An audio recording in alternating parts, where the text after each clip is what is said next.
Om Namo Venkatesaya. Welcome back to our channel. ఈరోజు video ఏంటంటే చూడగా చూడగా మూతిలోకి జీవకళలు వస్తున్నాయి అని పెట్టాను.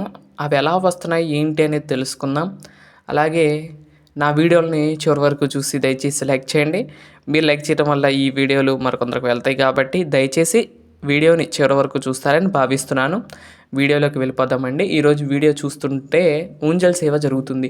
ఈ ఊంజల్ సేవ అనేది మొన్న శనివారం రోజు సాయంత్రం స్వామివారికి ప్రతి శనివారం కూడా ఊంజల్ సేవ కార్యక్రమాన్ని నిర్వర్తిస్తాము. మీ అందరికీ కూడా తెలుసు. వీడియోలు చూస్తున్న వీడియో ఫాలో అవుతున్న వాళ్ళందరికీ కూడా ఈ విషయం మీ అందరికీ కూడా తెలుసు. అయితే ఈరోజు ఏంటంటే విశేషంగా స్వామివారికి జీవకళలు ఎలా వస్తున్నాయి ఏంటనేది తెలుసుకుందాము. అనిపించింది, నాకు అలా అనిపించింది. మీకు కూడా అలా అనిపిస్తుందో లేదో అని తెలుసుకుందామని ఈ వీడియో పెడుతున్నాను. ప్రతిష్ట స్వామివారి విగ్రహాలు తీసుకురాకముందు స్వామివారిలో అంత కళ అయితే లేదు. అంటే నవ్వు ఫేస్ కానీ ఇవేమి లేవు. కానీ ఇక్కడ చూడండి, దూరం నుండి చూసినా దగ్గరికి వెళ్ళి చూసినా కానీ స్వామి చిరునవ్వులు మాత్రం మన అక్కడ కట్టిపడేస్తున్నాయి. ఒక దాసుని చేసేస్తున్నాయి. నీల చక్రవర్తి అయిన వెంకటేశ్వర స్వామి వారికి అది చెప్తా చూడండి. అన్నమయ్యని ఫస్ట్ అన్నమాచార్యుల వారు నడుస్తూ ఉంటారు. వాళ్ళిద్దరు సత్తులను పట్టుకుని గొడుగు పట్టుకుని నడుస్తూ ఉంటాడు. అప్పుడే సాక్షాత్తు వైకుంఠనాథుడు వెంకటేశ్వర స్వామి ఎదురొచ్చి, ఏంటి ఈ సౌందర్యానికే నువ్వు ఇంత అవుతున్నావు, ఇంతకన్నా మంచి సౌందర్యం నేను చూపిస్తానని చెప్పి అప్పుడు సుందరరాజస్వామి వారి ఆలయంలోకి తీసుకువెళ్ళి ఆ స్వామివారి దర్శనం చేపిస్తారు. ఈ యొక్క వెంకటేశ్వర స్వామి అన్నమాచార్యులకి ఆ దర్శనం చేపిస్తారు. అప్పటి నుండి అప్పుడు దాకా కూడా స్త్రీలే గొప్ప అన్న వ్యక్తి, అలా మరదల్లే గొప్ప అన్న వ్యక్తి అప్పటికప్పుడు మారిపోయి అప్పటి నుండి కూడా ఆ వెంకటేశ్వర స్వామి వారికి దాసుడై అప్పటి నుండి కూడా అంతటి సౌందర్యానికే సౌందర్యవంతుడైన వెంకటేశ్వర స్వామి వారిని అలా కీర్తించడం జరిగింది అప్పటి నుండి. అందుకే ఆ అన్నమాచార్యుల వారు ఎప్పుడు కూడా స్వామివారి సంకీర్తనలు చేస్తూనే తన జీవితాన్ని అంతా కూడా గడిపారు. అసలు నేను తీసుకోవడం కూడా చాలా వింతగానే తీసుకున్నానని చెప్పే కదండి మీకు. అయితే ఈ స్వామివారు నాకు నచ్చలేదు. నిజం చెప్పాలంటే స్వామివారు నచ్చలేదు. దండలైనా అడ్డంగా ఉన్నాయి. నాకు నచ్చలేదు. నచ్చపోయేసరికి అమ్మవారిని వరకన్నా తీసుకుందామంటే ఆ షాప్ ఆయన అన్నాడు, లేదండి ఫుల్ సెట్గానే తీసుకుని అంతేగాని స్వామిని ఉంచి అమ్మవారిని అయితే నేను అమ్మను అని అన్నాడు. అనేసరికి నేను ఎందుకో అనిపించింది, అప్పటికప్పుడు అనిపించింది, ఏం లేదు ఆ దండ ఉంది కదండి అది ఎక్స్ట్రా తీసేస్తే మనకి మూర్తులు కూడా చాలా బాగుంటాయి, ముగ్గురు కూడా ఒకేలాగా ఉంటారు కాబట్టి నేనేం చేశానంటే ఓకే బుక్ చేసేసాను, అంటే ఆర్డర్ ఇచ్చేసాను ఇవ్వమని. అయితే ఈ మూర్తిలో కూడా చాలా లోపాలు ఉన్నాయి. నేను చూసినప్పుడు ఏంటంటే కనుక, లోపాలంటే పెద్ద లోపాలేం కాదు. ఏంటంటే మన మూలమూర్తికి ఎలా ఉన్నాయో నేను అనుకోలేదు అసలు. మూలమూర్తికి మామూలుగా వరదహస్తము కటిహస్తం రెండు కూడా సమానంగా ఉంటాయి.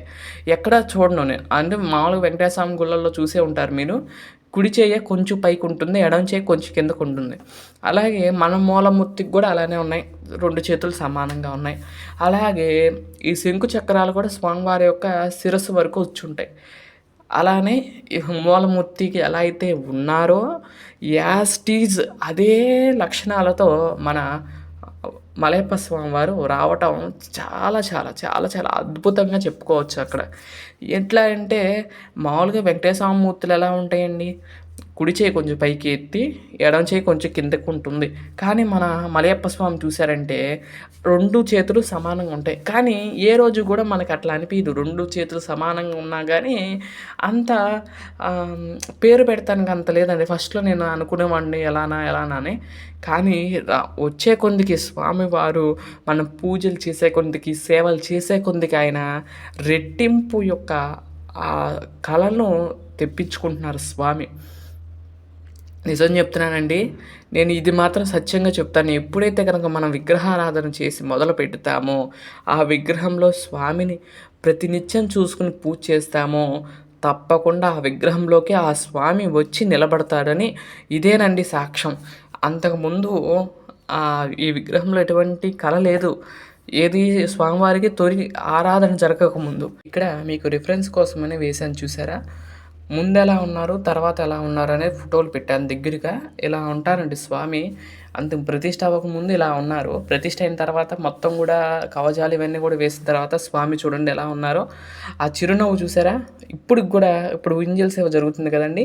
ఆ దూరం నుండి గూడా ఎంత దూరంగా కూర్చున్న వారికైనా సరే, ఆ చిరునవ్వు అనేది స్పష్టంగా బుగ్గలు గాని అవన్నీ కూడా స్పష్టంగా చివర ఉన్న వారికి కూడా కనపడటం అదే అద్భుతంగా అనిపిస్తుంది. స్వామి ఇంతకన్నా నేనేం చెప్పలేనండి.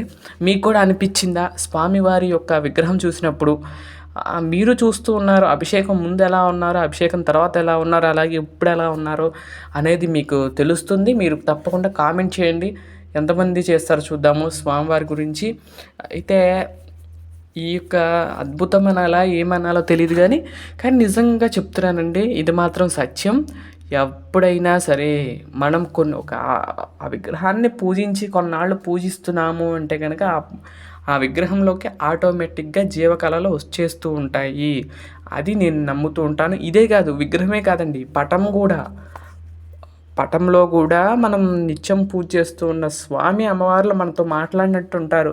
అట్లానే నేనైతే ఎప్పుడు గూడా మూలమూర్తి దగ్గర ఏమన్నా చెప్పినా కూడా మనకు రిప్లై ఇస్తారండి స్వామి. అది మాత్రం నేను గమనిస్తాను. మీరు ఎంతమంది గమనిస్తారో చూడండి. అంటే వీడియోలో కాదు, నేను డైరెక్ట్‌గా మాట్లాడినప్పుడు ఫేస్ ఎక్స్‌ప్రెషన్స్ మారుస్తూ ఉంటారండి స్వామి. అంటే మనం ఎప్పుడంటే డైలీ స్వామిని చూసే వారికి మాత్రమే అది అర్థమవుతుంది. నాకలా అనిపిస్తుంది ఎప్పుడైనా చూసినప్పుడు. నేనేదన్నా విషయంలో గనక బాధపడుతుంటే స్వామివారి మొఖం చూడంగానే ఒకలాంటి ఇది కనపడుతుంది. ఒక్కొక్కసారి మనం సంతోషంగా ఉన్నప్పుడు చూస్తే ఆయన ఇంకా రెట్టింపు సంతోషంతో ఉన్నట్లుగా కనిపిస్తుంది. అది మన భావనే. ఆ భావననే స్వామి కల్పిస్తున్నాడు. మన ఆ భావన కలిపియటమే స్వామి యొక్క లీలగా నేను భావిస్తాను. ఇదండి ఈరోజు వీడియో. ఊంజల్ సేవ చూస్తూ స్వామివారి యొక్క వైభవాన్ని తెలుసుకున్నారు కదా! ఆ వెంకటేశ్వర స్వామివారు నిజంగా ఈ మూర్తిలోకి ఆవాహన అయ్యారా లేదా అనేది మీరు కామెంట్ చేయండి. తప్పకుండా నేను చూస్తాను. ఇదండి ఈరోజు వీడియో.